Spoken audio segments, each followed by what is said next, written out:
Mari kita lihat kitab Roma pasal 15 ayat 16. Yaitu bahwa aku boleh menjadi pelayan Kristus Yesus bagi bangsa-bangsa bukan Yahudi dalam pelayanan pemberitaan Injil Allah, supaya bangsa-bangsa bukan Yahudi dapat diterima oleh Allah sebagai persembahan yang berkenan kepadanya, yang disucikan oleh Roh Kudus. Jadi dalam Kristus aku boleh bermegah tentang pelayananku bagi Allah. Sebab aku tidak akan berani berkata-kata tentang sesuatu yang lain, kecuali tentang apa yang telah dikerjakan Kristus olehku, yaitu untuk memimpin bangsa-bangsa lain kepada ketaatan, oleh perkataan dan perbuatan, oleh kuasa tanda-tanda dan mujizat-mujizat dan oleh kuasa Roh. Demikianlah dalam perjalanan keliling dari Yerusalem sampai ke Ilirikum aku telah memberitakan sepenuhnya Injil Kristus. Di sini, Injil siapakah Injil ini? Firman-Nya, aku telah memberitakan Injil Kristus sepenuhnya. Ini adalah Injil yang dibawa Kristus ke bumi ini. Hal ini sangat penting. Injil ini adalah berita tentang perjanjian baru. Kita harus memberitakan perjanjian baru ini di Samaria dan sampai ke ujung bumi. Tuhan telah menetapkan ruang lingkup perjanjian baru untuk diberitakan dalam nubuat-nubuat Alkitab. Sejauh mana Tuhan telah menetapkan Injil untuk diberitakan? Kepada semua bangsa di Samaria dan sampai ke ujung bumi. Injil ini pasti akan diberitakan kepada semua bangsa. Setiap kali saya melihat ayat ini, saya merasa dikuatkan. Tuhan telah mendirikan banyak Sion di seluruh dunia. Penginjilan dunia sedang dilakukan bukan karena banyak Sion, tetapi karena nubuat. Itu tidak tergantung pada jumlah anggota atau gereja. Tuhan telah merancang, merencanakan, dan bermaksud untuk menyelesaikan pekerjaan ini. Jadi, Dia sekarang memberitakan Injil kepada semua bangsa di seluruh dunia. Merupakan manfaat dan kasih karunia yang besar bagi kita, untuk dapat ikut serta dalam pekerjaan ini. Namun, mereka yang tidak menyadari nilai Injil, tidak menerimanya. Mari kita lihat kitab Roma pasal 10 ayat 14. Tetapi bagaimana mereka dapat berseru kepadanya, jika mereka tidak percaya kepada Dia? Bagaimana mereka dapat percaya kepada Dia, jika mereka tidak mendengar tentang Dia? Bagaimana mereka mendengar tentang Dia, jika tidak ada yang memberitakannya? Dan bagaimana mereka dapat memberitakannya, jika mereka tidak diutus? Seperti ada tertulis, betapa indahnya kedatangan mereka yang membawa kabar baik. Tetapi tidak semua orang telah menerima kabar baik itu. Di sini, ada tertulis bahwa tidak semua orang Israel menerima kabar baik itu. Lalu, kebenaran apa yang tidak mereka terima? Mereka tidak menerima kebenaran perjanjian baru. Mereka benar-benar bodoh. Jika mereka mematuhi perjanjian baru, mereka bisa mendapatkan hasil yang baik. Ketika kita memasuki kerajaan Tuhan, kita menjadi anak-anak Tuhan dan mewarisi kerajaan sorga.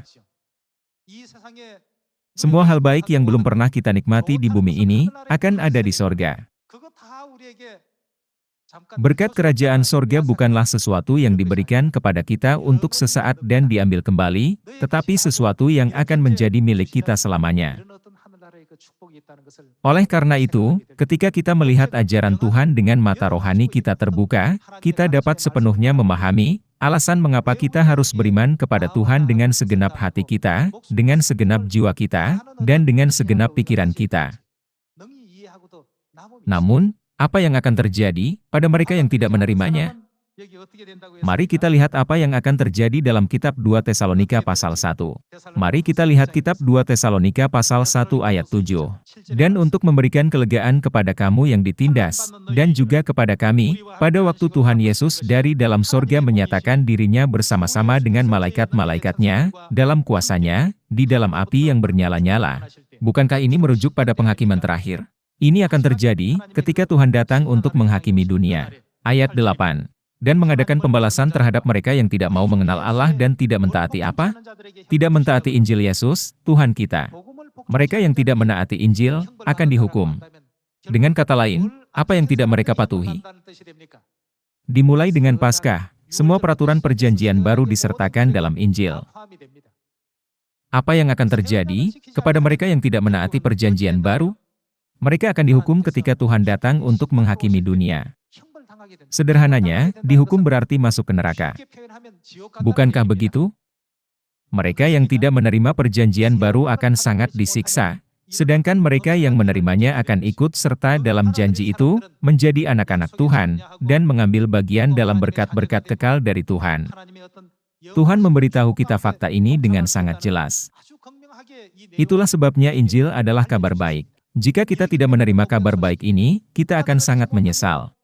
Tetapi jika kita menerima kabar baik ini dan menaatinya, maka itu akan menjadi kabar terbesar bagi kita.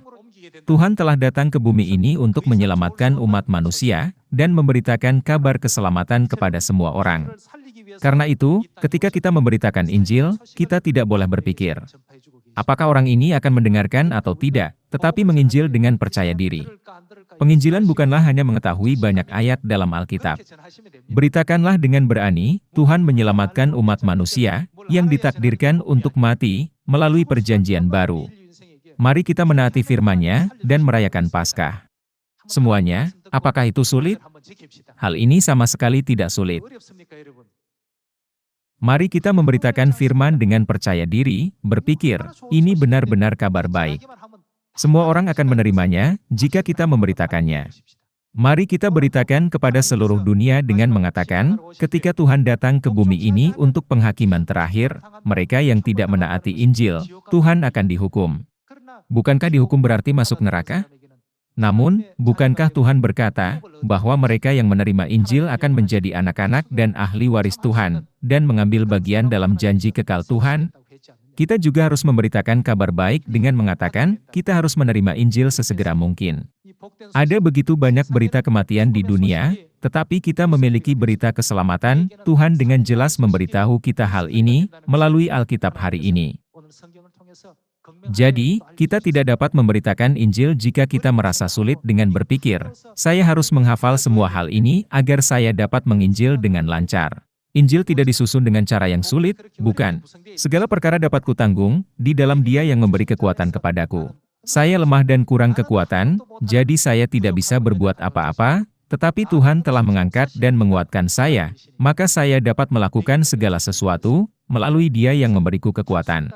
Mari kita memiliki iman seperti ini dan tidak khawatir. Kepada siapa kita harus menyerahkan semua kecemasan kita? Ada tertulis, serahkan semua kekhawatiranmu kepada Tuhan. Saya meminta kalian semua untuk menyerahkan semua kecemasan kepada Tuhan, bersyukur kepada Tuhan Bapa dan Tuhan Ibu, yang telah mengizinkan kita untuk dimeteraikan dalam kebenaran perjanjian baru, dan memberitakan kabar baik ini dengan rajin, kepada seluruh umat manusia, bukannya tetap diam dan menyimpannya untuk diri kita sendiri. Terima kasih banyak.